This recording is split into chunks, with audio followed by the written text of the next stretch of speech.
Сэтгэл бол яг л ус мэт. Шуурганд өртөл ёроолын шавартай холилон бохир болно. Гэхдээ усны мөн чанар бол ариу идгэж. Амьдрал бол зовлон зүтгүүр. Эд зэвс, ирэх юм шунах зовлон. Өнгөрсөнд харамсаж ирээдүгээс айх зовлон. Байхгүй нэгний өсөх, байгаа нэгнээ алдах зовлон. Төрөх зовлон, амьдрах зовлон, үхэх зовлон. Одоогоос 2500 гаруй жилийн өмнө Индигт буддизмыг үүсгэж дэлгэрүүлсэн Будда. Тэр хүмүүний зовлон ажиж улмаар гээрсэн. Хүний амьдрал өдрө болгон тохиодог зовлонтой бид хэрхэн нүр тулах ёстой вэ? Хүний амьдрал өөрөө зовлон болохыг мэдгэтэн. Зовлонгийн шалтгаан нь шунал хүсэл болох ялгаж сур. Уг шалтгаан болох шунал хүслийг хай. Үүний тулд утгтын 8 мөрийг хэрэгжүүл. Эхлээд Буддагийн шин байсан бэ гэдгийг товчхон ярив. Сиддхарта Гаутама буюу Будда нийтийн тооллын өмнөх 536 он төрж хүний зовлон яаж алга болох талаарх хариултыг хайх гэж даянч бол аяндаа гарсан байдаг. Будда бол хүн байсан. Ямар нэгэн бүхний захирах бурхан альсэл хин нэгний цохоос үлгэр биш, яг л бидний нэг адил бодит хүн байжээ. Даянч болсон шалтгаан нь их сонирхолтой.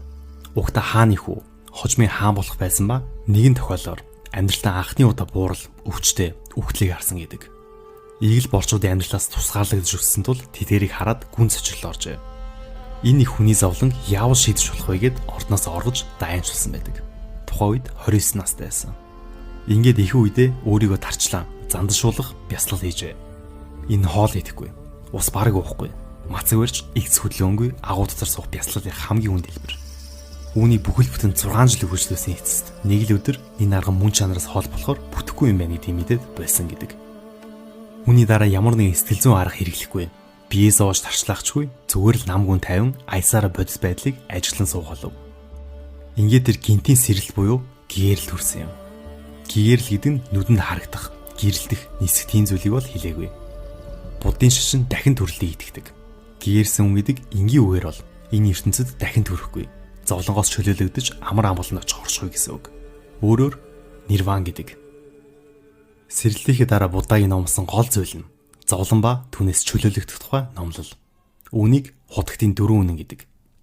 Эхний дээд үнэн бол зовлон хэмээх зүйл үнэхээр байдаг гэдгийг хүлээн зөвшөөрөх явдал. Үүний дараагийн үнэн нь зовлон цаанаасаа үүсэх шалтгаантайг хүлээн зөвшөөрөх явдал. 3 дахь үнэн нь зовлон арилгаж, эмчилж болно гэсэн дүгнэлт. 4 дахь дээд үнэн нь зовлонгоос салахын тулд зөв мөрөөр явах хэрэгтэй хэмээх дүгнэлт. Угтаа хүн болгон зовлон донд амьдардаг. Үүнийг мэдсэн ч юм мдэггүй ч энэ бол ертөнцийн үнэн. Төрнө гэдэг бол зовлон, өвдлөн гэдэг бол зовлон, өвөг хашуу, өвдөлт, гуниглал, цөхрөл ас зовлон. Хүний ертөнц бол тэр чигтээ зовлон. Аз жаргал хүртэл зовлонгоор хүрээлэгдсэн байдаг. Хүн дургүй, таагүй зүйлээ хүртэх нь зовлон. Дуртай зүйлээсээ холдож салах нь бас зовлон. Хүссэн зүйлээ авч чадахгүй байх нь ч бас зовлон. Товчондоо бол хүний бие махбод оюун санаанд бодогдож, мэдрэгдэж буй бүхэн зовлон юм. Энэ л Буддагийн номлын амин зүрх юм. Энэ зовлон нь сэтгэл татагдах явдал буюу хүсэл шунал. Бүдүүлэг харанхуй байдал буюу юмсын мөн чанарыг мэдэхгүй гэсэн үүддэг. Будда инхүү айлтгсан байдаг. Аливаа зүйлсийн эхлэл ба төгсөлийг ойлголгүй. 100 жил амьдарснаас эхлэл ба төгслийн мөн чанарыг ажиглангаа нэг өдөр амьдарсан илүү гэж. Энэ ертөнц тэр чигтээ зовлон юм бол үүний нэгэн шалтгаан нь аливаа зүйлсийн эхлэл ба төгсөл гэх ертөнцийн мөн чанар.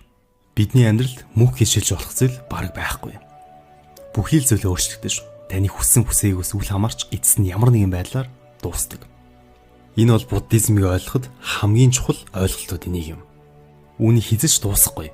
Мөнх байна гэж бодож байвал ямар нэгэн зовлон бэрхшээл тохиосон үед хүсэл болон бод байдлын зөрүүнээс олж хүн хязгааргүй энэ сэтгэл готролд ундаг гэсэн үг. Иймээс энэ зовлон байдгийг хүлээн зөвшөөрч сурах нь хамгийн ихний алхам юм. Түүнчлэн Буддын сургаалд энэ ертөнцид хүн яагаад зогсож чадахгүй 5 зүйл байдаг гэж заадаг. 1-дүгээрт хөгшрөх ёстой хөгшрөлтийг, 2-дугаарт өвчлөх ёстой өвчлөлтийг, 3-дугаарт үхэх ёстой үхлийг, 4-дүгээрт ялзрах ёстой ялзралтыг, 5-дугаарт дуусах ёстой дуусталтыг яаж ч зогсоож чадахгүй. Жишээлбэл эмэгтэй хүний хувьд гоо сайхан гэдэг бол мэдээж маш чухал зүйл байх. Гэхдээ хинч мөнхийн залуу гоо сайхантай байх арга байхгүй. Бодит байдал дээр хэцүү байж магадгүй ч хөгшрөлт, өвчлөлийг бодож зовж шаналх нь утгагүй хэрэг юм. Буддагийн хамгийн алдартай үгсийн нэг бол битгий ихтрүүлж од. Бүхий зүйлс болдгоороо болох тул одоог намнаг амьдар. Тэгвэл бодитоор энэхүү зайлшгүй зовлонгоос яаж салах вэ гэвэл хамгийн ихэнд дурдсан хутагтын 8 зөв мөрийг хэрэгжүүлэх явдал. Энэ нь зөв үзэл бодол, зөв санаа, зөв үг, зөв үйл хэрэг, амьдралын зөв хэлбэр, зөв тэмүүлэл, зөв ой ухаан болон сэтгэл санааны зөв бясалгал юм. Нийлээд энгийн боловч энэ дунд хамгийн чухал мөр бол зөв үзэл бодол юм. Учир нь бид нар ертөнцийг зөв харж чаддаггүй. Яагаад гэвэл бид үргэлж өөрийгөө төв болгож ертөнцийг хардаг. Өөрөөр хэлбэл би төвтэй амьдардаг гэсэн үг. Гэхдээ энэ ертөнцид болж буй ихэнх үйл явдал танаас үл хамаарч өдөр тутамдаа өөрчлөгддөг. Энэ ертөнцийг үзэх үзлийг зөвтгөх философи бол буддизм юм. Би зовлонгийн үндэс олох бие гих гэрийн байрлагчны гэрийн хайж, тоотоо шиг хүл амьдралын дунд хариултыг олохыг төөрж ирсэн. Дахин автагдах энэ амьдрал бол зовлон.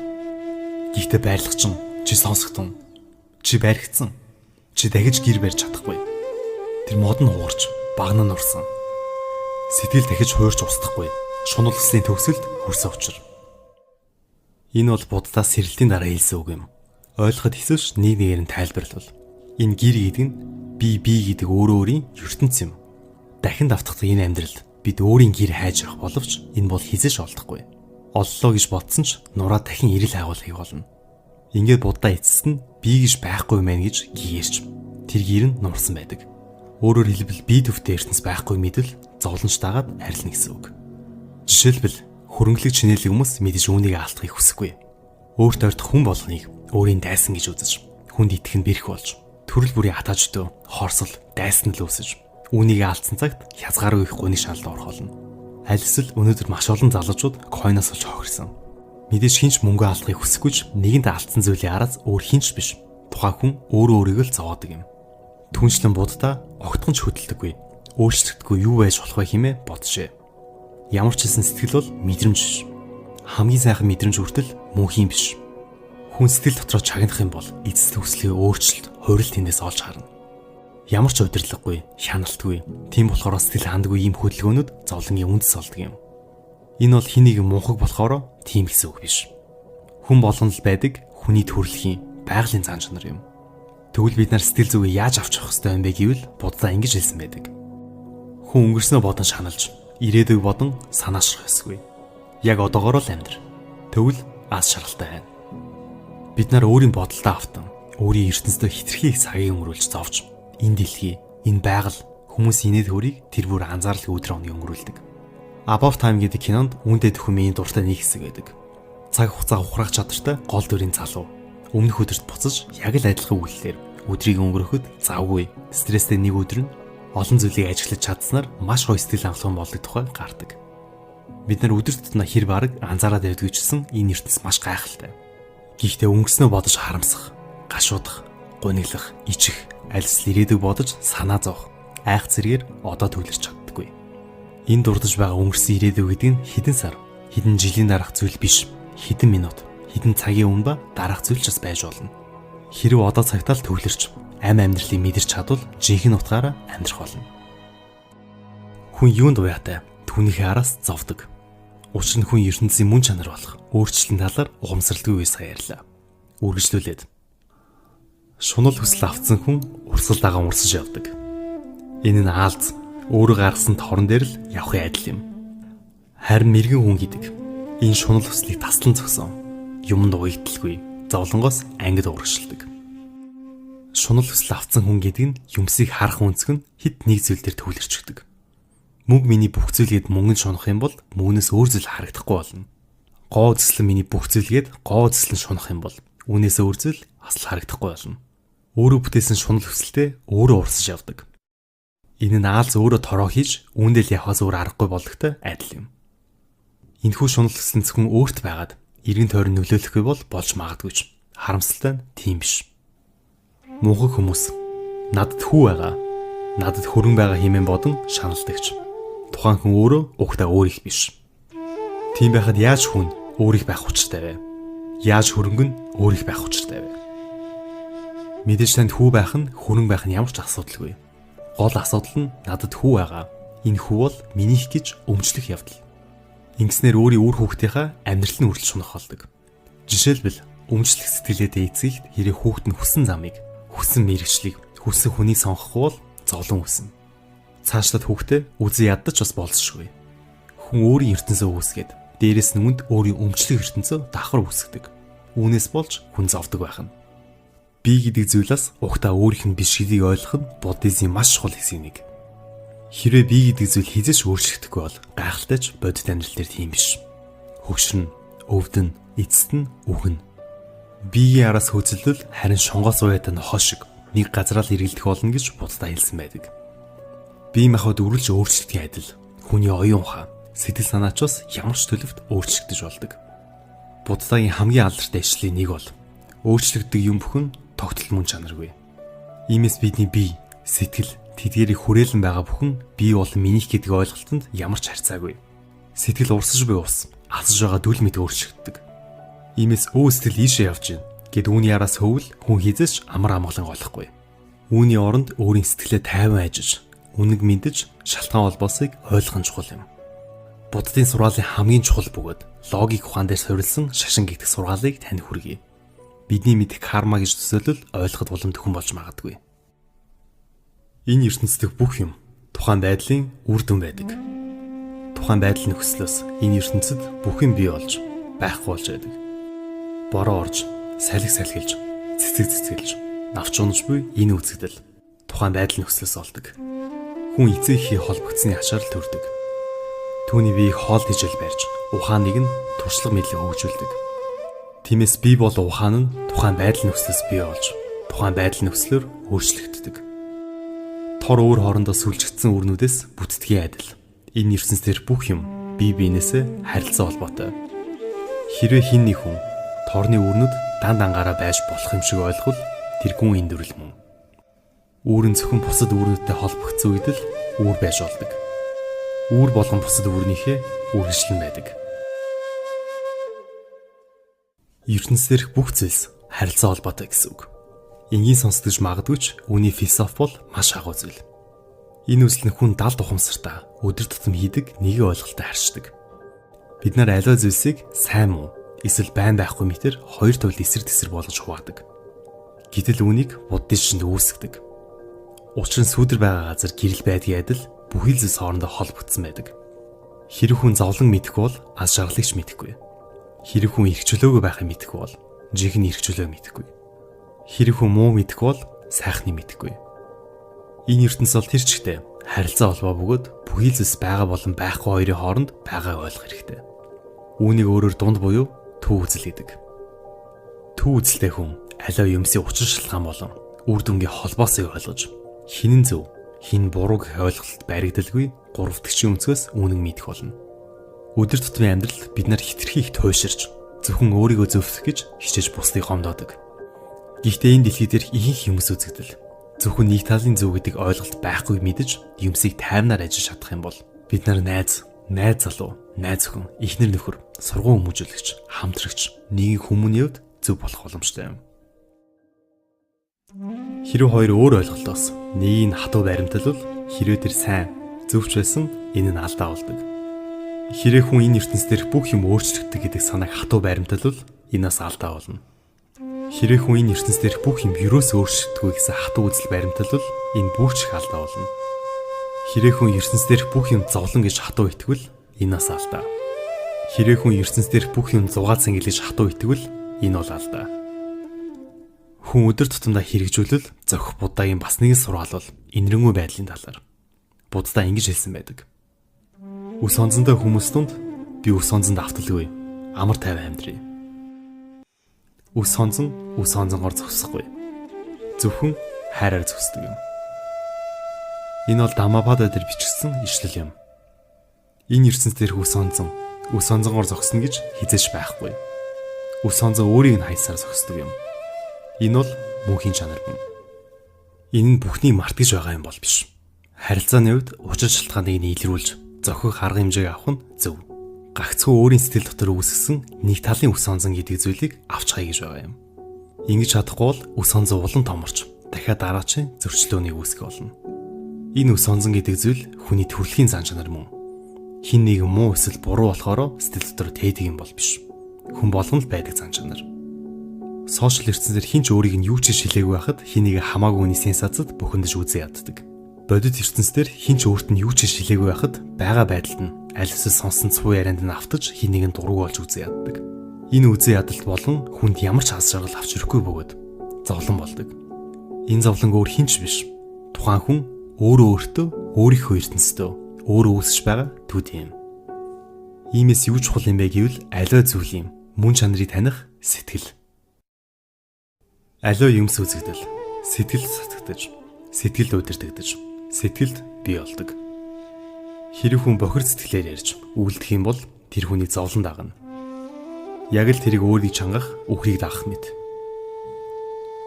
Аливаа юмс үзэгдэл сэтгэл татагдаж, сэтгэлд удирдагдаж, сэтгэлд бий болдог. Хэрэг хүн ариун сэтгэлээр ярьж үйлдэх юм бол тэр хүнийг жаргал дагна. Сүудэр биес холдохгүй мэт. Мунхаг хүн өөртөө дайсан мэт хандаж, зовлонд хүрэх үйлдэл гаргадаг.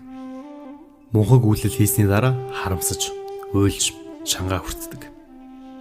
Зөв үйлдэл хийсний дараа харамсах зүйлгүй, баярлаж, шангаа хүртдэг. Бид өдөр тутамдаа үнэрлэх, амтлах, сонсох, хүрэх, харах өөрийн 5 мэдрэхүүгээрээ гадны ертөнцөөс мэдээлэл авдаг. Энэ мэдээлэл нь сэтгэл эдийн фильтрээр дамжаад хүний оюун санаанд өрдөг. Хэрв энэ фильтр нь бохир байх юм бол тэр хүнийг зовлон дагна. Бүх зүйлийг үзэн яддаг хүний хувьд хичнээн сайхан мэдээ байсан ч өө хайж болоод муулдаг. Сайн яваа хүний зөвхөн мууг нь харж, аль эсвэл хараачгүй байхад муу гэж өөртөө итгүүлж, өөрийгөө хүн зовоодаг. Хүний хамгийн том дайсан бол өөр хинч биш. Тухайн хүн өөрөө юм.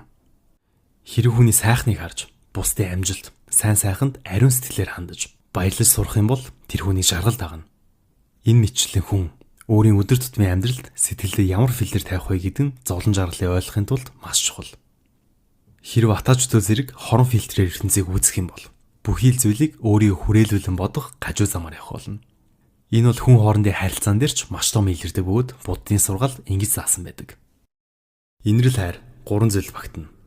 Эхнийх нь бусдад санаа тавих явдал. Энэ бусдын шанал зовлонг ойлгож хандах. Хоёр дахь нь бусдын аз жаргалд баярлах явдал. Энэ нь бусад хүн сайн сайхан байвал баярлах чадвар. Гурав дахь нь нэгүслэл бөгөөд хамгийн дээд инрэл. Энэ хандлагыг лам, игэл хүмүүсийн харилцаа харуулдаг. Буддын шишний ихүү энийгээ алдарч шүлэгт ийм илэрхийлжээ. Өндөр нам, өргөн нарийн, ямар ч биетэй, сул дор эсвэл хүчтэй, нүдэнд үзэгдэгч буюу үл үзэгдэгч, төрсөн буюу төрөх гэж байгаа бүх төрөл зүйлтэй. Цөмөөрөө чин сэтгэл зүрхэндээ баяр жаргалтай байх болтугай. Хинч өөр хинэгч бүү хуураг, хинч бүү хүзээ яадаг. Хинч өөр бусдад уур хилэндээ автаад муу юм уу муу сансандаа ямар нэгэн муу зүйл бүү хүсэг. Эцэс төгсдөө хайр инэрлийн бодол чинь дэлхийд даяар, дэлхийн дээгүүр, дэлхийн доогуур, дэлхийн дундуур ямар ч хил язгааргүй, саад огторгүй, үзэн ядалгүй, дайсагналгүй түгэн дэлгэрэг. Эцэст нь Буддаа 80 насалж өөрийн сургаалаа дэлгэрүүлсний дараа нирванд очихын өмнө шавнартаа инх өгүүлсэн байдаг. Өөрийгөө дэнлүүр олгож, өөртөө найдаж, бусдад найдалгүй, номлолыг дэнлүүр олгож, номлолд найдаж, бусдад найдалгүй амьдр. Өөрийн амьдралыг аврагч бол тухайн хүн өөрөө. Өөр хин аварсан ч бай. Өөрийн сэтгэлээ зөв удирдан байж анх удаа хүн авралыг олдог. Буддаа хүний амьдрал хувь зай аль эсвэл бурхнаар шийдэгдэг гэдгийг өгүүлсэн. Хүний амьдралын эзэн бол гагцуу тухайн хүн өөрөө л юм. Эзэн хичээвэл заяа хичээнэ гэдэг шиг хүн өөрийн сэтгэлээ зөв замнаж, зөв үг, зөв үйлдэл гаргах гэж хичээх хэрэгтэй. Буддын сургаал гэдэг бол шууд гээрчих тийм амар номлол биш. Өдөр болгон баг багаар алхамаар дасгал сургалт хийх арга зам юм. Цаашлаад Буддаа өөрийн номлолдож 100% найдах хэрэггүй шийсэн бусад шашнаас ялрах хамгийн том онцлог юм. Магадгүй Буддын сургаал, цаг үе, нөхцөл байдал хүн болны хувьд өөр байж болохыг Будда мэдчихсэн байх. Иймээс хүн өөрөө л өөрийн амар амгалангаа эрен хайх ёстой. Зарим залруулга хэлэхэд Буддын ханиу сургаал нь ном уншууллаа гэд амьдрал сайхан болохгүй.